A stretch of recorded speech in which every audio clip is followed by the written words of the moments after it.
माननीय सदस्य सुश्री इकरा चौधरी जी।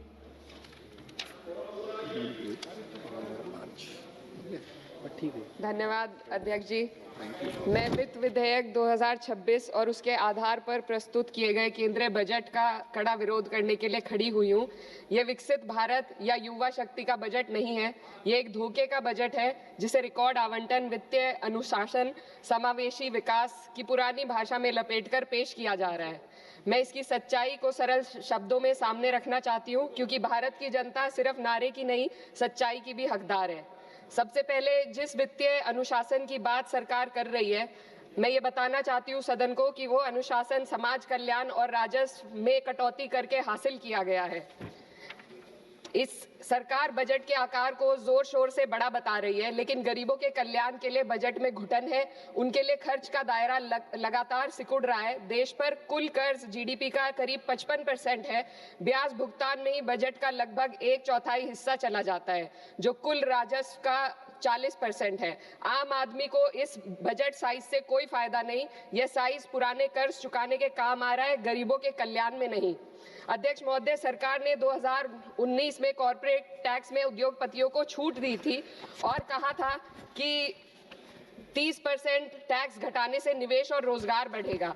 बाद में आरबीआई की रिपोर्ट ने स्वीकार किया कि कंपनियों ने लगभग 1.5 लाख करोड़ के लाभ का उपयोग कर्ज चुकाने, नकदी जमा करने और बकाये बायबैक में किया, ना कि नए निवेश या रोजगार में। कॉर्पोरेट टैक्स टू जीडीपी अनुपात घटा है, मुनाफा बढ़ा, लेकिन रोजगार ठहर गया है। ऑटोमेशन और ठेका श्रम ने स्थायी नौकरियों की जगह ले ली। आज भी एमएसएमई को कर्ज नहीं मिल रहा। युवाओं में बेरोजगारी बनी हुई है और असमानता लगातार बढ़ती जा रही है। शीर्ष 1% ने विकास का बड़ा हिस्सा अपने पास रख लिया, जबकि बाकी जनता ने अप्रत्यक्ष करों और कटे हुए कल्याण के माध्यम से इसकी कीमत चुकाई है। यह विधेयक उसी कॉर्पोरेट प्रथम नीति को जारी रखता है। यह सुधार नहीं, बल्कि बड़े उद्योगों के सामने आत्मसमर्पण है। पहले भी सरकार एक गलती फिर से दोहराने जा रही है। सरकार उद्योगों को सीएसआर में छूट दे रही है। सीएसआर फंड से जनता के लिए जरूरी विकास कार्य किए जाते हैं। सरकार ने पहले भी कॉर्पोरेट टैक्स में जो छूट देकर निवेश और रोजगार बढ़ाने का वादा किया था, लेकिन इस छूट का फायदा सिर्फ उद्योगपतियों ने कर्ज चुकाने में किया, ना कि देश के अंदर रोजगार या विकास में हुआ।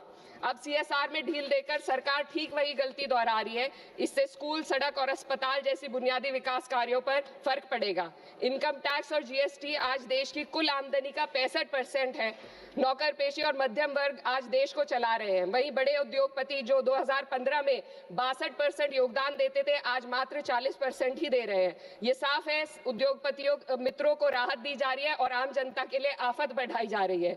पिछले 1 दशक से मजदूरी बिल्कुल नहीं बढ़ी। पहले छोटे से छोटा आदमी अपनी मजदूरी बचाकर डाकखाने में जमा करता था। आज 2 वक्त की रोटी का इंतजाम भी मुश्किल हो गया है। आरबीआई का डेटा बताता है कि पर्सनल लोन 500% बढ़ गया है। लोग लोन अपनी तरक्की या मकान के लिए नहीं ले रहे, बल्कि रोजमर्रा की छोटी छोटी जरूरतों को पूरा करने के लिए आज ले रहे हैं। इस फाइनेंस बिल ने देश के सबसे कमजोर वर्गों के विकास, कल्याण और रोजगार सृजन के लिए कोई समाधान नहीं दिया। आय बढ़ाने का कोई रोड मैप नहीं है। युवाओं की नौकरियों का सपना टूटता जा रहा है। अध्यक्ष महोदय, देश की अर्थव्यवस्था कई फैक्टर्स पर निर्भर करती है। हाल के दिनों में सरकार ने 2 बड़े ब्लंडर किए हैं, जिनका बोझ आम जनता को उठाना पड़ रहा है। एक हमारी यूएस के साथ जो ट्रेड डील है, और दूसरा विदेश नीति में अमेरिका के सामने जो हमारा आत्मसमर्पण है। खाड़ी क्षेत्र में कभी भारत का रुख स्वतंत्र और संतुलित था, लेकिन आज हमें दूसरों के संघर्ष में उलझकर नुकसान उठाना पड़ रहा है। ईरान अमेरिका इजराइल विवाद में भारत एशिया का सबसे बड़ा नुकसान उठाने वाला देश बना है। चीन सस्ता तेल लेकर अपने नागरिकों को राहत दे रहा है, जबकि हमारे यहाँ एलपीजी और पेट्रोल की कीमतें लगातार बढ़ती जा रही है। ईरान जैसे पुराने मित्र के कठिन समय में हम खुलकर समर्थन नहीं कर सके और आज गैस आपूर्ति के लिए बार बार अनुरोध करना पड़ रहा है। विदेश नीति साहस और स्पष्टता से चलती है।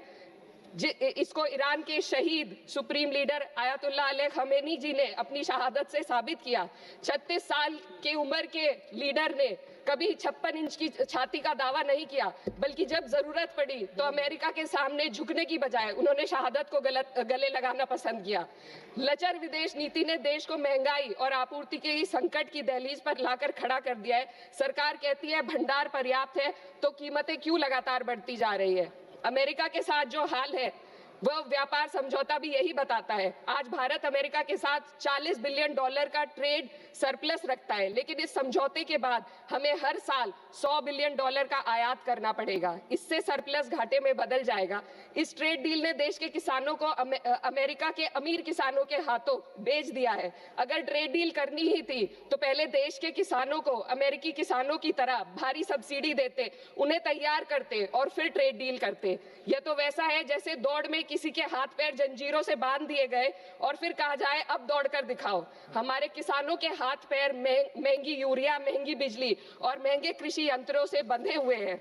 अध्यक्ष महोदय, फाइनेंस बिल पर बात हो और महंगाई पर बात ना हो तो आम लोगों के साथ अन्याय है। आम आदमी के लिए रोजमर्रा के खर्चे महंगे होते जा रहे हैं। एलपीजी, स्वास्थ्य और शिक्षा की महंगाई सबसे अधिक है। सरकार 2025 में महंगाई को 1.7% बताती है। सर 2 मिनट बस कंक्लूड कर रहे हैं। लेकिन मेडिकल महंगाई 14% है, ये एशिया में सबसे ज्यादा है। और शिक्षा की महंगाई 12% तक पहुंच गई है। कई परिवार अपनी आय का आधे से ज्यादा हिस्सा सिर्फ एक बच्चे को पढ़ाने के लिए या उसके विवाह करने के लिए खर्च करने पर मजबूर है। पिछले बजट में वित्त मंत्री ने एम्प्लॉयमेंट लिंक्ड इंसेंटिव स्कीम की घोषणा की थी। उम्मीद थी इससे 4 करोड़ नौकरियां बढ़ेंगी। 2 लाख करोड़ का बजट भी दिया गया, लेकिन यह योजना एक भी युवा को नौकरी देने में असफल रही। इसी तरीके से पीएम इंटर्नशिप स्कीम का हाल भी यही है। 1.6 लाख का ऑफर दिया गया। Sir 2 minute. 16,000 युवाओं ने ज्वाइन किया, आधे से ज्यादा बीच में छोड़कर चले गए और अंत में सिर्फ 95 युवाओं को नौकरी मिली। सरकार ने चुपचाप इसका बजट 95% घटा दिया। जब आप हेडलाइन मैनेजमेंट, दिखावा और लोगों को बेवकूफ बनाने के लिए स्कीम बनाते हैं तो उसका हश्र यही होता है। मैं अंत में किसानों की बात करना चाहती हूँ, ग्रामीण विकास और कृषि कल्याण पर देश की पीढ़ी आबादी निर्भर है। इस मंत्रालय का पिछले वर्ष का बजट सरकार खर्च ही नहीं कर पाई। 53,000 करोड़ ग्रामीण विकास और 7,000 करोड़ कृषि कल्याण के लिए बेकार पड़ा रहा। गांव, किसान और मजदूर मदद की उम्मीद कर रहे थे, लेकिन सरकार हाथ पैर बांधे बैठी रही।